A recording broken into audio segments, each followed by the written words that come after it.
At 72, Frank knew something had to change.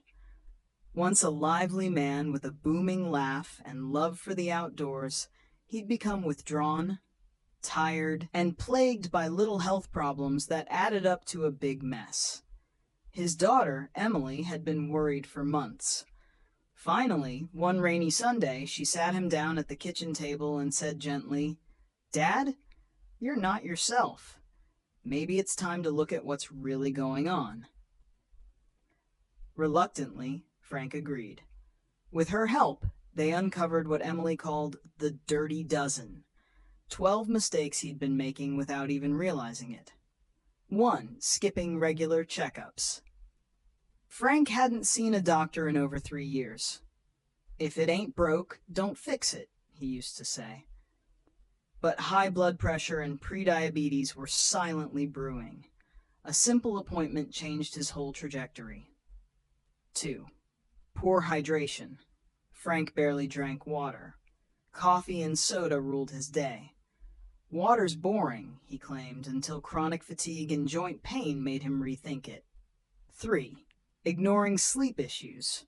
For months, Frank had been waking up tired, snoring loudly, and napping during the day. A sleep study revealed undiagnosed sleep apnea. With treatment, his energy came roaring back. 4. Neglecting mental health. Loneliness had crept into Frank's life like fog. Emily helped him find a local men's group and a part-time volunteer gig. Talking, laughing, and connecting again lit up his soul. 5. Poor nutrition. Frozen meals and late-night snacks had replaced balanced eating. Emily helped him batch cook real meals again. "I forgot what fresh veggies tasted like," Frank admitted with a chuckle. 6. Avoiding exercise. Frank thought walking to the mailbox was enough. But after starting short daily walks and chair yoga, he noticed his balance, mood, and stiffness all improved. 7. Medication mismanagement. Pills were missed or doubled up.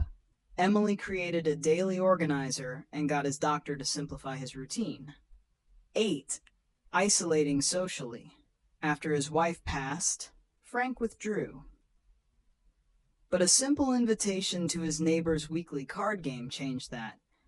"I forgot how much I love to laugh," he said. 9. Refusing to ask for help. Pride kept Frank from admitting when he struggled, but asking for help, whether it was with groceries, tech, or emotions, didn't make him weak. It made him human. 10. Ignoring hearing loss. Frank missed conversations and nodded along. A hearing test and new aids opened up the world again. 11. Clinging to a rigid routine. Change scared him, but small shifts, like trying new hobbies, kept his brain alive. 12. Living without purpose. Emily helped Frank rediscover his love of woodworking. He began crafting toys for children at the local shelter. "Purpose," he said one day, "is the real fountain of youth." Today, Frank is a different man. He wakes up early, smiles more, and mentors younger volunteers. He calls them the next batch of Franks. And when asked about the secret to aging well, he always grins and says, Frank's new life didn't happen overnight. There were days he still felt tired, cranky, or unsure of his path. But now he had tools, people, and purpose. His mornings started with a glass of water, a 5-minute stretch, and a look out the window as the sun rose over his small backyard. The bird song, once ignored, now made him smile. Every Tuesday and Thursday, he walked down to the community center, where he volunteered in the workshop, sanding wood and guiding young teens learning how to build birdhouses and picture frames. "It's not just the kids I'm helping," he'd say. "They're helping me stay young." The community center director, Carla, had noticed the shift in him too. "Frank, when you first came in, you barely spoke. Now you're like the heartbeat of the place," she told him. That made Frank emotional. He hadn't been anyone's heartbeat in a long time. His late wife, Nancy, had always believed in community and connection. After she passed, he shut that world out. But now, through this second act, he was honoring her memory in the most meaningful way. One day, Carla asked if he'd be willing to speak at a health and wellness event for seniors. Just share your story. Let people hear what's possible, she said. Frank hesitated at first.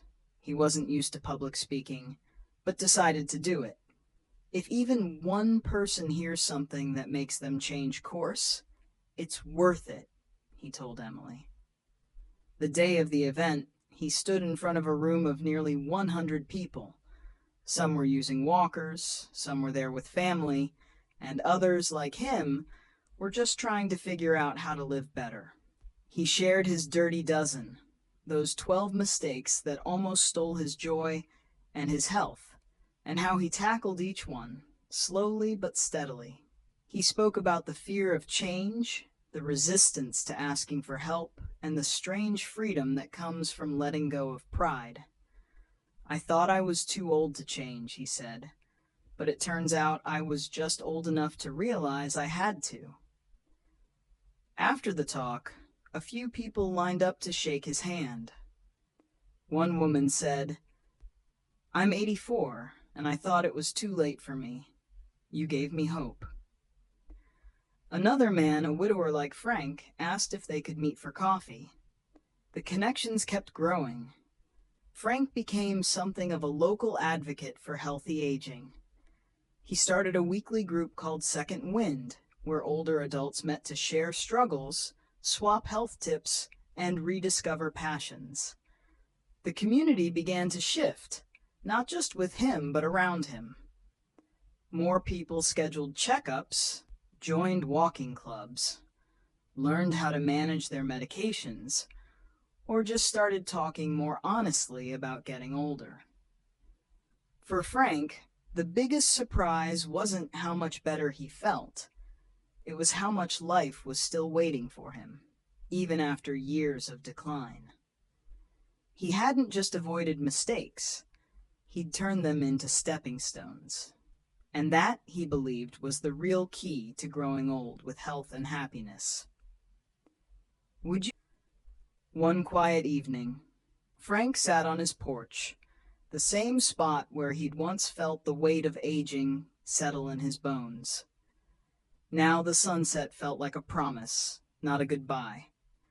He sipped his tea and thought about the people he'd met, the lives he'd touched, and the new chapter he never saw coming. Getting older isn't about slowing down, he thought. It's about choosing what matters and letting it fill your days.